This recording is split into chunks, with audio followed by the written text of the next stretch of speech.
तो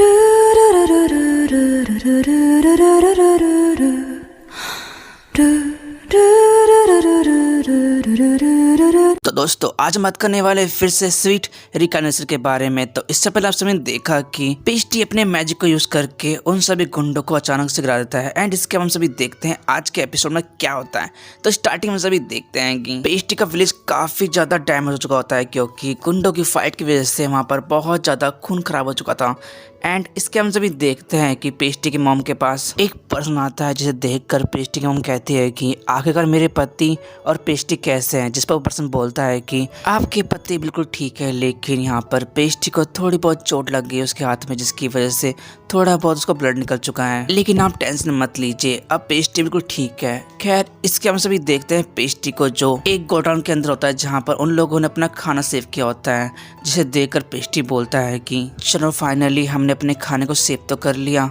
और इसके बाद पेस्टी बोलता है कैसरोल के सेनापति से कि जाओ जाकर इन सभी को गांव वालों में बांट दो। दूसरे हम सभी देखते हैं कैसरोल को, जो कि अपने गांव के लोगों से बोलता है कि इन गुंडों को इस कैबिन के अंदर लॉक कर दो। और इसके हम सभी देखते हैं कि फिर कैसरोल से बोलता है क्या हम सभी इन गुंडों को काउंटर के हवाले करने वाले हैं। जिस पर कैसरोल बोलता है कि हाँ ये सही रहेगा, काउंटर के लोग को हवाले करना ही सही रहेगा इन गुंडों को, तो क्योंकि इससे हम लोग कुछ पैसे मिल जाएंगे। जिस पर फिर बोलता है कि आखिर हम लोगों को कितने पैसे देंगे वो लोग। जिस पर कैसर बोलता है कि मुझे नहीं पता, लेकिन इतना पता है कि वो लोग इतने पैसे जरूर देंगे जिससे हमारे गांव की जो भी ये हालत हुई है उसकी भरपाई तो वो कर ही देंगे। और इसके हम सभी देखते हैं कैसरोल को, जो कि गाँव के लोग को रिवॉर्ड दे रहा होता है। और उसके बाद हम सभी देखते हैं कि सबसे पहले रिवॉर्ड वो गिले को देता है, क्योंकि गिले ने काफी ज्यादा हेल्प करी थी उनको गुंडों से बचाने में। और इसके बाद कैसरोल मार्क और लूमी बुलाता है, क्योंकि मार्क और लूमी ने पेस्टी का ज्यादा हेल्प करी होती है। जिस पर कैसरोल उनको एक तलवार और एक आटे की बोरी देता है। एंड इसके हम सभी देखते हैं कि वो दोनों आटे की बोरी को अपने घर लेके जाते हैं, लेकिन तभी अचानक से पीछे से पेस्टी आता है, क्योंकि वो आटे की बोरी बहुत ज़्यादा हैवी होती है ना, इसलिए वो उनकी हेल्प करने लगता है। और इसके हम सभी देखते हैं मार्क और लूमी के घर को, जहाँ पर मार्क और लूमी अपनी मॉम से बोलते हैं कि मॉम हमने पेस्टी की हेल्प की, जिसकी वजह से हमें एक तलवार और एक आटे की बोरी मिली है। मार्क और लूमी की मॉम ये सब देखकर काफ़ी खुश होती है और मार्क को हक कर लेती है और कहती है कि तुम दोनों ने बहुत ज़्यादा अच्छा काम किया है।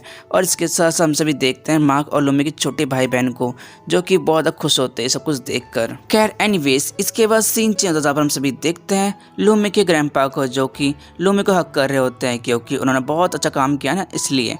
और इसके बाद हम सभी देखते हैं कि गांव के सभी लोग जिनको कैसरोल ने रिवॉर्ड दिया था वो सब भी ग्रैंडपा के पास आ जाते हैं। ओ आई मीन लूमी के ग्रैंडपा के पास, मेरे ग्रैंडपा के पास नहीं।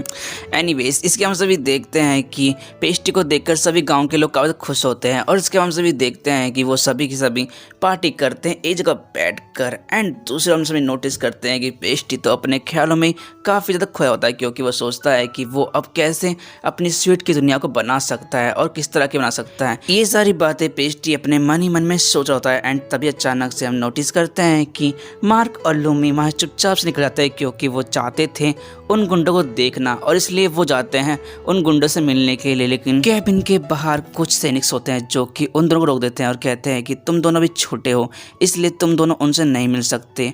लेकिन मार्क को तो उनसे मिलना था, इसलिए मार्क लूमी को बोलता है कि चलो हम एक प्लान बनाते हैं।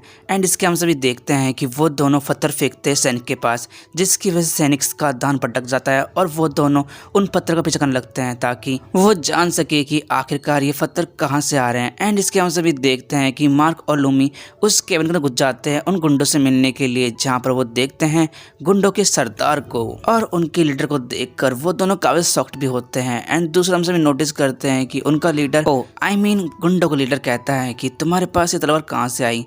जिस पर मार्क बोलता है कि ये तलवार तो मुझे लॉर्ड ऑफ कैसरोल ने दी है रिवॉर्ड के रूप में, और हाँ ये तलवार काफ़ी अच्छी है। जिस पर वो गुंडो लीडर बोलता है कि ये तलवार मेरी है और तुम्हें पता भी है इस तलवार के अंदर बहुत ज़्यादा पावर्स और मैजिक छुपा हुआ है। अगर तुम इसको यूज़ करना सीख गए तो तुम्हारे पीछे पूरी दुनिया पागल हो जाएगी और तुम सब पे राज करोगे।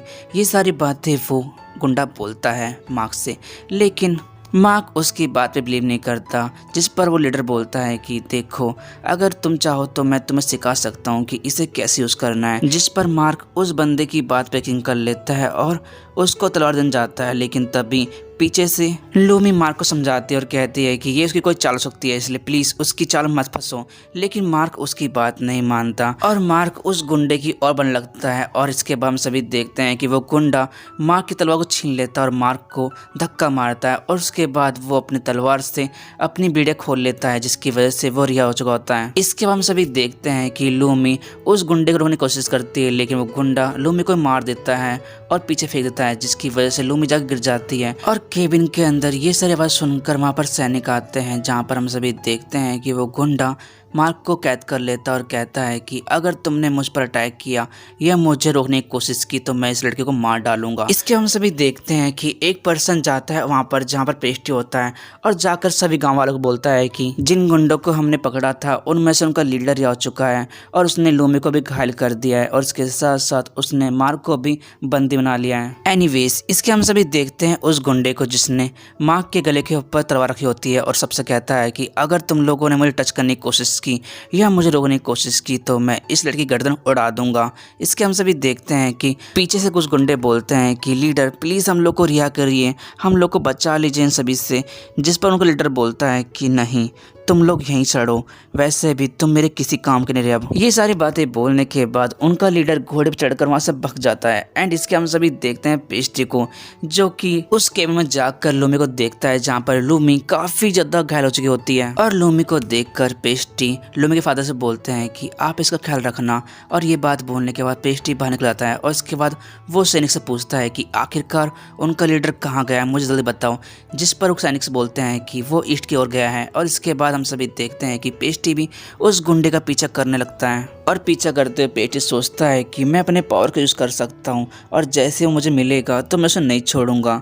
खैर एनीवेज, इसके बाद सीन चलता जब हम सभी देखते हैं पेस्ट्री के डैड को, जहाँ पर पेस्ट्री के डैड से एक सैनिक बोलता है कि हमें माफ़ कर दीजिए, हम आपके बेटे को नहीं रोक पाए क्योंकि वो उसी गुंडों के लीडर को पीछा करने चला गया जिसको हम नहीं पकड़ पाए। उस सैनिक की बात सुनने के बाद फिर बोलता है कि तुम लोग पागल हो क्या, तुम लोगों ने उससे अकेले क्यों जाने दिया। जिस पर वो पर्सन बोलता है कि हमें माफ़ कर दीजिए, ये बहुत जल्दी हो गया जिसकी वजह से हम लोग को समझ में नहीं आया कि आखिरकार हम लोग को क्या करना चाहिए। खैर दूसरा हम सभी देखते हैं कैसरोल को, जो कि फिरल से बोलता है कि फिरल मेरे साथ चलो क्योंकि हम लोग को पेस्ट्री को और माँ को बचाना होगा।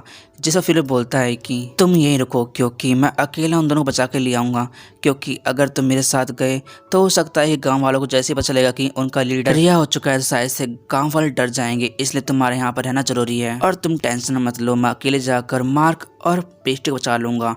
एंड इसके हम सभी देखते हैं उस गुंडे को जो कि मार्क को पकड़ के ले जा रहा होता है। एंड जिस पर मार्क कहता है कि मुझे छोड़ो वरना मैं तुम्हें जिंदा नहीं छोड़ूंगा। जिस पर गुंडा कहता है कि तुम कर क्या लोगे, तुम मेरे कैद में हो। लेकिन तभी हम सभी देखते हैं कि अचानक से उस गुंडे के सामने रस्सी आ जाती है जिसकी वजह से वो गिर जाता है। और इसके बाद हमें पता चलता है कि ये सारा कांड पेस्ट्री ने किया था उस गुंडे को पकड़ने के लिए। इसके हम सभी देखते हैं कि पेस्ट्री को देखकर वो गुंडा कहता है कि अच्छा ये तुम्हारी चाल थी। जिस पर पेस्ट्री कहता है कि हाँ तुमने सही समझा। इसके बाद वो गुंडा बोलता है कि अच्छा अगर तुम मुझसे लड़ाई करना चाहते हो तो चलो ठीक है, तुम मुझसे फाइट करके दिखाओ। एंड इसके हम सभी देखते हैं कि पेस्ट्री वो गुंडा आपस में लड़ाई कर रहे होते हैं, जहाँ पर पेस्ट्री सही से लड़ाई नहीं कर पाता है क्योंकि उसे तलवार चलाना नहीं आता ना, इसलिए। एंड इसके हम सभी देखते हैं कि मार्क पेस्ट्री तो बोलता है कि पेस्ट्री तुम यहाँ चले जाओ क्योंकि मैं तुम्हारे लिए इतना कीमती नहीं हूँ, मेरी जान इतनी कीमती नहीं तुम्हारी जान से। मार्क की बात सुनने के बाद पेस्ट्री बोलता है कि तुमने मुझसे कहा था कि तुम मेरी बड़े होने के बाद रक्षा करोगे, इसलिए मेरा ये फर्ज बनता है कि मैं तुम्हें अभी बचाऊं। उन दोनों की बात सुनने के बाद वो गुंडा बोलता है कि अच्छा तुम दोनों यहाँ पर दोस्ती निभा रहे हो, ठीक है तुम दोनों को मैं एक साथ मार डालता हूँ चलो। और इसके हम सभी देखते हैं कि वो गुंडा पेस्ट्री के ऊपर अटैक करता है, जिसकी वजह से पेस्ट्री की तलवार टूट जाती है।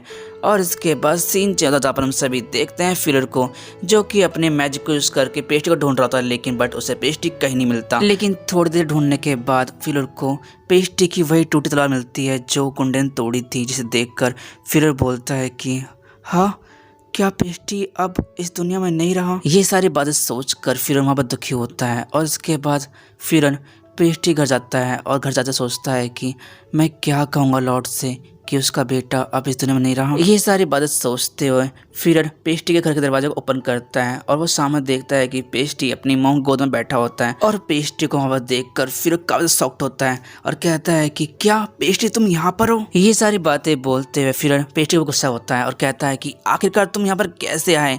और दूसरा हम सभी देखते हैं कि वहाँ पर कैसरोड भी आता है और कहता है कि फिर पेस्टी तो यहाँ पर बहुत देर से आ चुका है लेकिन बट उसकी मॉम उसे यहाँ से कहीं जाने नहीं दे रही। एंड इसके हम सभी देखते हैं कि फिर पेस्टी तो बोलता है कि पेस्टी मुझे बताओ कि आखिरकार तुम यहाँ पर कैसे आई, क्योंकि मैंने तुम्हारी टूटी तलवार देखी थी जिससे मुझे लगा शायद तुम इस दुनिया में नहीं रहे। प्लीज़ मुझे बताओ कि आखिरकार तुम उस गुंडे से कैसे बचे। जैसा पेस्टी बोलता है कि मैं ये बात कभी और दिन बताऊँगा, अभी के लिए नहीं, प्लीज़ मुझे माफ़ कर दो। जैसा फिर बोलता है कि नहीं, मुझे अभी जानना है कि आखिरकार तुम कैसे बचे। फिर कितनी फोर्स करने के बाद पेस्टी बोलता है कि अच्छा ठीक है, मैंने डैड का टेलीपोर्टेशन मैजिक अपने ऊपर एप्लीकेट कर लिया जिसकी वजह से वहाँ से निकल पाया। और इसके साथ साथ पेस्टी उन लोगों से बोलता है कि मैं किसी का मैजिक भी कॉपी कर सकता हूँ और इसी वजह से मैं वहाँ से निकल पाया क्योंकि मैंने डैड का मैजिक कॉपी कर लिया था। पेस्टी की बात सुनने के बाद उसके डैड बोलते हैं कि देखो तुमने ये बात बस हम लोग को बता दी है, आज के बाद तुम किसी को नहीं बताओगे कि तुम किसी का मैजिक कॉपी कर सकते हो। जब पेस्टी बोलता है कि ठीक है डैड नहीं बताऊंगा, लेकिन पेस्टी के डैड गुस्से में बोलते हैं उससे, मैंने कह दिया है कि तुम किसी को नहीं बताओगे कि तुम किसी का मैजिक कॉपी कर सकते हो। खैर एनीवेज इसके बाद फिर से सीन चलता जहाँ पर हम सभी देखते हैं फिर और कैसरोल को, जहाँ पर कैसरोल फिर से बोलता है कि ये बहुत खतरनाक मैजिक है क्योंकि तुम खुद सोचो अगर किसी को पता चल गया कि पेस्टी किसी का मैजिक यूज़ कर सकता है और कॉपी कर सकता है तो शायद से कोई भी उसको एक वेपन की तरह यूज़ कर सकता है, इसलिए मुझे डर लग रहा है कि मैं क्या करूं। जैसा फिर बोलता है कि तुम टेंशन मत लो और हाँ तुम टेंशन मत लो चीज़ की कि वो गुंडा किसी को बता देगा, मैं दुआ करता हूँ कि वो कहीं जाके मर जाए। पेस्टी डैड बोलते हैं कि हाँ मैं भी ये चाहता हूँ कि वो गुंडा किसी को भी इस बारे में ना बताए। एंड इसका हम सभी देखते हैं मार्क को जो कि चुपचाप जाकर बैठा होता है कोने में। लेकिन तभी वहाँ पेस्टी आता है और मार्क से कहता है कि चलो मेरे साथ लूमी से मिलने के लिए, जिस पर मार्क बोलता है कि नहीं तुम ही जाओ मैं नहीं जाऊँगा। लेकिन हम तब भी देखते हैं कि पेस्टी जिद कर उसको पकड़ कर लूमी से मिलने जाता है। एंड इसके हम सभी देखते हैं कि लूमी उन दोनों को देख काफ़ी खुश होती है। और इसके हम सभी देखते हैं कि पेस्टी लूमी से बोलता है कि मुझे कुछ काम है तुम्हारे किचन के अंदर, मैं तुम्हारे लिए कुछ बना लेके आता हूँ। और इसके बाद पेस्टी किचन में जाकर कुछ बनाने लगता है। एंड दूसरा हम सभी देखते हैं मार्क को जो कि लूमी से सॉरी बोल रहा होता है, कहता है कि प्लीज़ मुझे माफ़ कर देना, मैं तुम्हें बचा नहीं पाया और मेरी वजह से तुम्हें इतना कुछ सहन करना पड़ा। जिस पर लूमी बोलती है कि अरे नहीं तुम्हारी कोई गलती नहीं है। एनीवेज इसके हम सभी देखते हैं कि पेस्टी सब लोग के लिए कुछ बना कर लेके आता है जिसे देखकर मार्क और लूमी काफ़ी खुश होते हैं क्योंकि वो काफ़ी ज़्यादा डिलीशियस होती है क्योंकि पेस्टी ने बनाया होता है बोनस का पाए जिसे खाकर मार्क और लूमी काफ़ी ज़्यादा खुश होते हैं क्योंकि वो काफ़ी ज़्यादा डिलीशियस होता है। एंड इसके हम सभी देखते हैं कि वहाँ पर मार्क और लूमी के डैड आते हैं जिसे देखकर मार्क काफ़ी ज़्यादा डर जाता है, सोचता है कि शायद से उसके डैड उसे मारेंगे, लेकिन उसके डैड उसे नहीं मारते बल्कि बस थोड़ी बहुत उसे डांट लगाते हैं। एंड इसके हम सभी देखते हैं कि पेस्टी मार्क और लूमी के डैड को भी बुना का पाई देता है और इसके बाद वो लोग खाने लगते हैं। और इसी के साथ हमारी आज का एपिसोड ये खत्म होता है। एंड आई होप कि गाइस आप लोगों को मेरी आज की वीडियो काफ़ी ज़्यादा इंटरेस्ट लगी और अगर वीडियो अच्छी लगी बेशक लाइक कर देना, प्लीज़ मुझे कमेंट जरूर करना क्योंकि आप लोगों का एक कमेंट और एक लाइक मुझे मोटिवेट करता है मेरी नेक्स्ट वीडियोस के लिए। तो यार मिलता हूं नेक्स्ट वीडियो के साथ, जब तक गाइस एंड सयो नारा।